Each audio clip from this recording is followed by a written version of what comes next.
బడుగు బలహీన వర్గాలపై వైసీపీ నాయకులు హత్య రాజకీయాలను తీవ్రంగా ఖండించిన ఆంధ్రప్రదేశ్ రాష్ట్ర Veerashaiva Lingayat and welfare and development corporation chairperson Swapna ఆమె మీడియాతో మాట్లాడుతూ సంక్రాంతి పండుగను రాష్ట్ర వ్యాప్తంగా ప్రజలందరూ ఆనందోత్సాహాల మధ్య జరుపుకుంటుంటే వైసీపీ నేతలు మాత్రం ప్రశాంత వాతావరణాన్ని చెడగొట్టి ప్రజలను భయభ్రాంతులను చేసేందుకు హత్య రాజకీయాలకు పాల్పడ్డారు.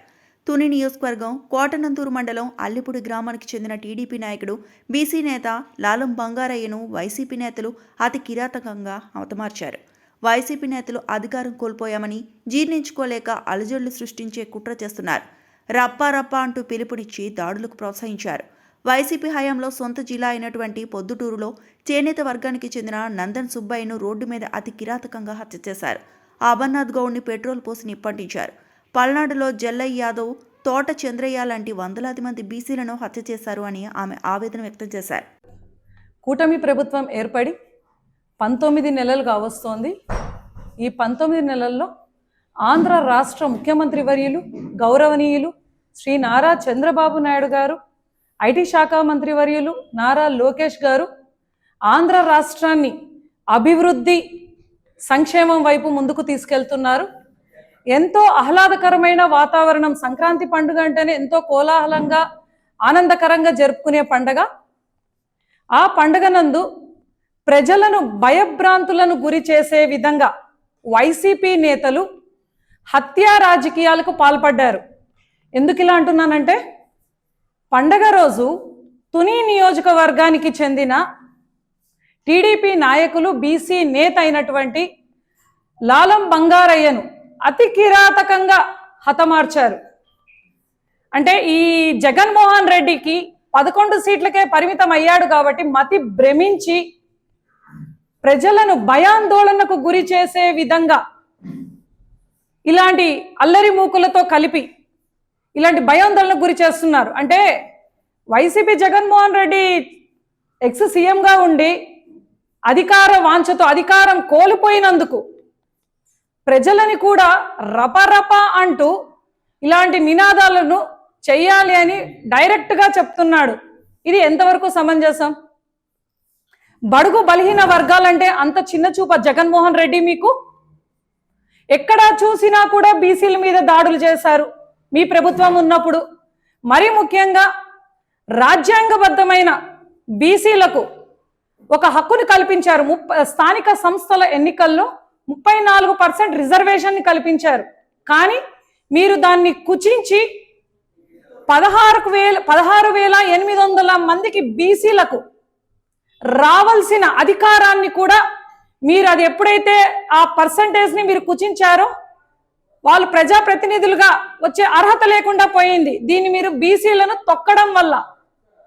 ఇది నిజం కాదంటారా జగన్మోహన్ రెడ్డి గారు? బీసీ సబ్ ప్లాన్ నిధులను 1,00,000 కోట్ల నిధులను కూడా దారి మళ్లించేశారు. బీసీలు అంటే మీకు అంత చులకనగా కనబడుతున్నారా? ఆ రోజుల్లో బీసీల ఓట్లతోనే మీరు గద్దెనెక్కారు. ఎప్పుడైతే బీసీలను మీరు చిన్న చూపు చేసి వాళ్లకు రావాల్సిన హక్కులను కూడా మీరు హరింపజేశారో మీకు 11 సీట్లకే బుద్ధి చెప్పారు జగన్మోహన్ రెడ్డి గారు. అది మీకు క్లియర్గా అర్థమవుతోంది కదా. మరి ముఖ్యంగా జగన్మోహన్ రెడ్డి గారు ఆయన హయాంలో ఆయన సొంత నియోజకవర్గంలో కూడా ప్రొద్దుటూరు జిల్లాలో ఒక చేనేత వర్గానికి చెందిన నందం సుబ్బయ్య గారిని రోడ్డు మీద అతి కిరాతకంగా చంపారు. అమర్నాథ్ గౌడ్ గారిని పెట్రోల్ పోసి తగలబెట్టారు. ఇవన్నీ మీ హయాంలో జరిగినవి కాదా జగన్మోహన్ రెడ్డి గారు? మేము సూటిగా అడుగుతున్నాం.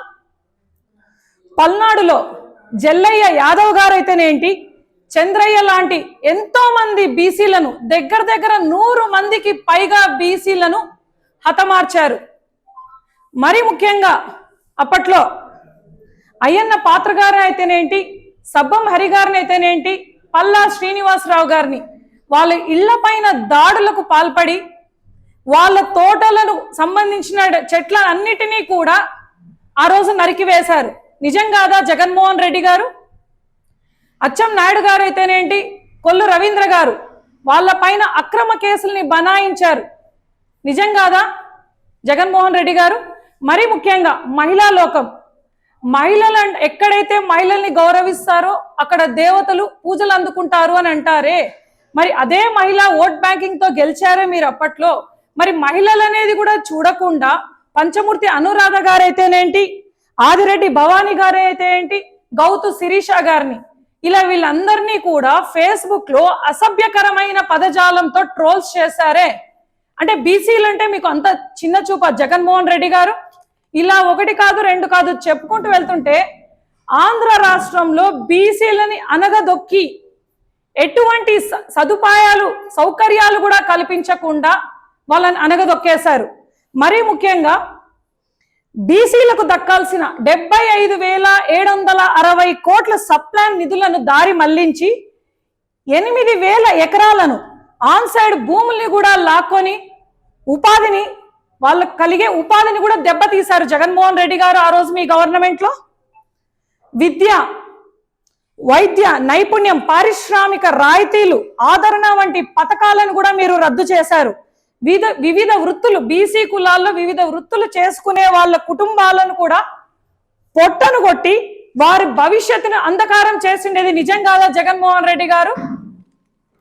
ఖచ్చితంగా తప్పు చేసిన వారు ఎంతటి వారైనా కూడా మా కూటమి ప్రభుత్వం ఖచ్చితంగా దీన్ని సీరియస్ గా తీసుకొని ఎవరైతే తప్పు చేశారో వాళ్ళందరినీ కూడా శిక్ష పడేటట్టు చేస్తారు.